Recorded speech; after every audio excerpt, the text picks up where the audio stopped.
What's good for Lethal, and today we're having two. This scene made me a One Piece fan, brought to us by Kato. You feel me? And, let me think of the first scene that brought me that made me a One Piece fan. I think it was probably in the Arlong Park arc where Nami told Luffy for help, and then him, Zoro, Sanji, and Usopp like walking away. If I can find the picture of it, I will throw it up on the screen. You feel me? But I think that was like the first scene that like had me like, all right, this show might be kind of cool. You feel me? How far would you go for someone? Would you, if push comes to shove, fight the entire world for them? How many Well, people would be willing to put everything they care about and want in life on the line for someone else? These days, it sounds like the kind of thing you'd only see in stories, which is it why definitely moments is. like these are as powerful and profound as they are. I think it's fair to say that the Straw Hats are the single most iconic cast of characters, not just in anime, but in any medium. They're a family, Probably, each with their own quirks and ambitions, that all somehow meld together into one of the strongest crews in the New World. bro. They're all so different, but they mesh so well together, bro. Like it's Yeah, honestly kind of they didn't crazy. start out that way. Don't get me wrong, they were all still as interesting and as fun as ever, but they weren't quite a family. Not until one singular moment made them one. My name is Zero, this is Kato, and let's talk about Robin's classic I want to live moment.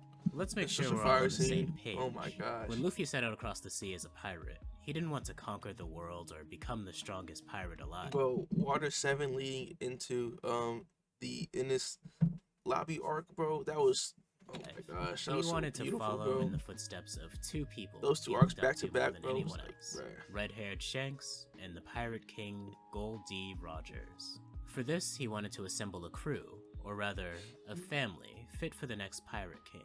He set out to find the most interesting people he could, trying to recruit them into his new crew.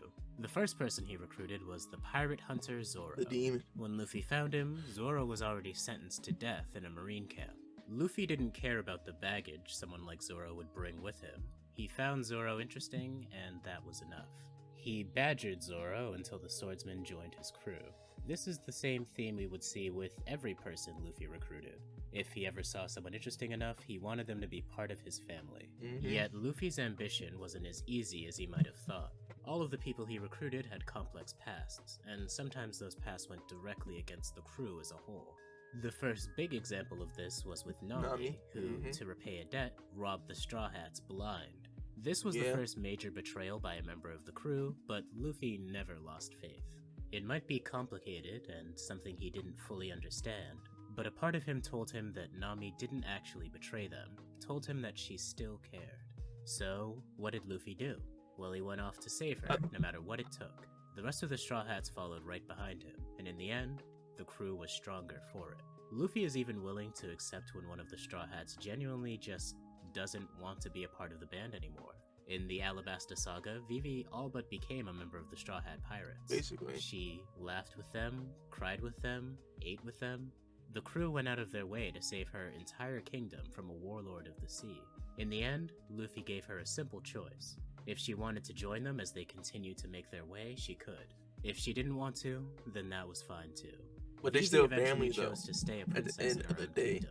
But even then, it wasn't like the feel crew me? spurned her.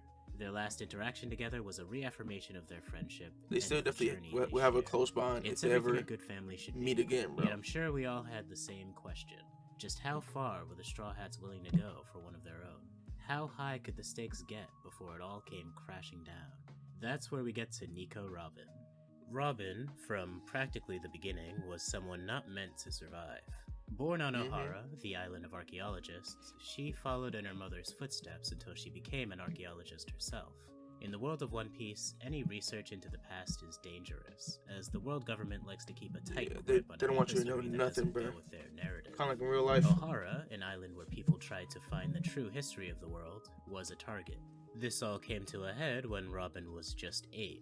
The Marines used a buster call, an overwhelming show of force strong enough to destroy Wiped an entire island. Ohara. Robin's home went up in flames in front of her eyes. Even her own mother was killed in front of her. But it didn't crazy end backstory, there. bruh. It was discovered that she could read poneglyphs, which would paint a target on her back that would follow her forever. She was the only survivor of her entire people, and yet all this did was haunt her. The world government put a bounty of 79 million berry on the head of an 8-year-old girl, and from then on, she was known as the Demon of Ohara. Robin was forced to go into hiding, living a life on the run. Wherever Robin found happiness, that's a very tough tragedy childhood, always bro. struck, whether it be by the greed of turning her in for her bounty or just fear of what she might do. Robin spent years being betrayed by any and everyone who ever showed any kindness to her. It was like the world itself didn't want her to live, and Robin believed that wholeheartedly. After all of this constant betrayal, Robin ended up on the Going Merry. It wasn't like she was invited either. No, she simply snuck aboard the ship and then asked to join the crew. Robin had just spent an entire arc opposing the Straw Hats as Miss All Sunday, but Luffy accepted her anyway, even if some of the other Straw Hats had their concerns. Robin noticed the difference pretty much immediately. Something about this crew was just different, even from the other crews she'd been a part of before. People weren't just trying to betray each other the first chance they got. They all seemed like they were actually friends. Eventually, they even greeted her with open because arms. they all have goals and they all need each other to freaking complete them goals. So I think that's why they're like such like a close group. You feel When me? nobody else would have done the same. Still, even here, Robin's past was catching up to her. Aokiji told Luffy that while his crew might have been ignored before, their adding Robin would make the world government take them a lot more seriously. In Water 7, Robin first met a member of CP9. CP9 is a secret organization specialized in assassination, directly under the world government. They gave Robin a choice. She could either help them in their mission to get the blueprints for Pluton and then quietly get executed in Enies Lobby, or she could watch the Straw Hats burn. They'd use a buster call, the same force that had destroyed Robin's first home, to destroy her second. Faced with this impossible choice, Robin decided to leave and betray the Straw Hats. The CP9 weren't quite true to their word, however. They framed the Straw Hats while they were trying to assassinate Iceberg using Robin. Robin even went along with this. If it meant her friends were still alive, then it was something she was willing to do. The Straw Hats were distraught, but they never really thought that Robin might have actually betrayed them. This was a hard time for the crew in general. They just had to say goodbye to both the Going Merry and to Usopp, and it was probably the weakest their bond had ever been since they first met each other. Yet still, they would give Robin the chance to explain herself. Eventually, they found out that Robin was being blackmailed with their safety, and then the hunt was on. It's hard to overstate the many obstacles the crew went through to get Robin back. They drove a sea train through Aqua Laguna, the one time in year when it would be suicide to set sail. They decided to take on CP9, the most dangerous enemies they had ever faced until that point.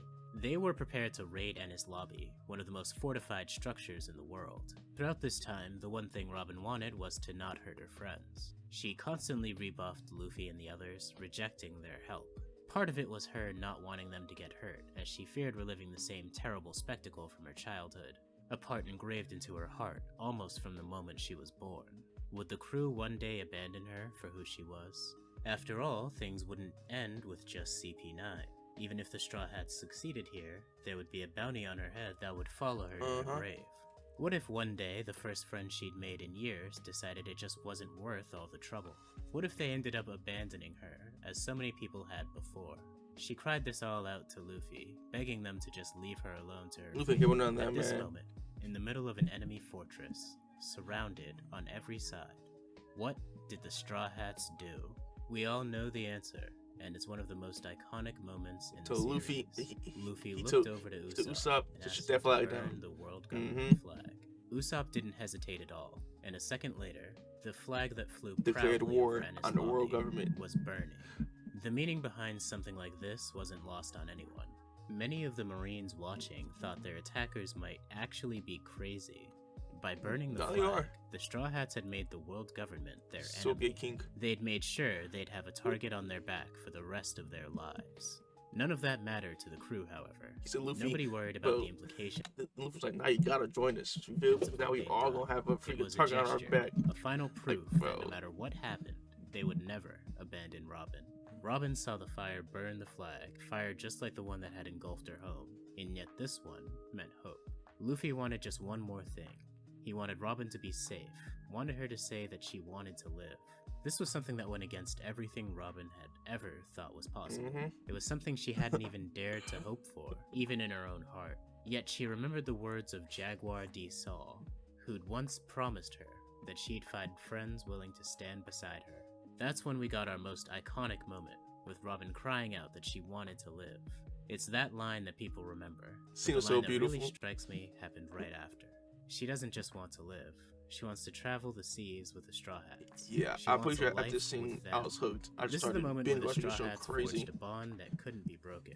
No matter what trials they faced after this, they would always face them together. It's the moment that gave every crew member the motivation to train in the 3-year time skip. It's the motivation that saw them standing together against Yonkos. It's the motivation that'll see them through to the end. Despite all of Robin's troubles, and even her loss of hope, in the end, she was rewarded for her suffering. An outcast rejected by the world, whose home was lost to her, and whose very dreams were prohibited. Such an unhappy girl still managed to renew her hope in life by finding a new home among outcasts. It goes to show that no matter what the circumstances of your birth, there just might be a home out there for everyone. And for all of that, this definitely counts as one of the most iconic moments in One Piece. For sure. If you like this content, make sure to subscribe, share the video with people who will enjoy it, and turn on that notification bell. Before I go, I just want to... You feel me? But yeah, after this scene, I was definitely hooked on One Piece, bro. She found herself a family. You feel me? Found herself some people who accepted her for her, bro. Like, bro. In Water 7, for the first time, you got the feeling that everything is falling apart. There was just this constant despair with Robert's backstory and burning of the flag. We finally found solid ground again. Every member stepped up to the plate, went above and beyond their capabilities to get a win. Even Mary got her moment. You feel me? Yeah, this was definitely the lowest part of the Straw Hats. I feel like the second, or I can't think of another like low part except for when Sanji and Whole Cake Island, you feel me? That's all I'm gonna say. I don't want to spoil anybody who hasn't seen One Piece that far, but yeah, I feel like this is definitely the lowest part of the Straw Hats, and they bounce back. You feel me? But yeah, I will leave the video link down below in the description. You feel me? Make sure y'all like, comment, subscribe. You feel me? Have a blessed day and peace. Then she gon' pull out the tape and tie me up, then lock me away. That bitch, she said that she hate me. I am not phased, my niggas waiting at your place. For all this shit escalate, I need to know how many niggas you've played. How did you take off your tape? She looking right at me and she swerves into the lane.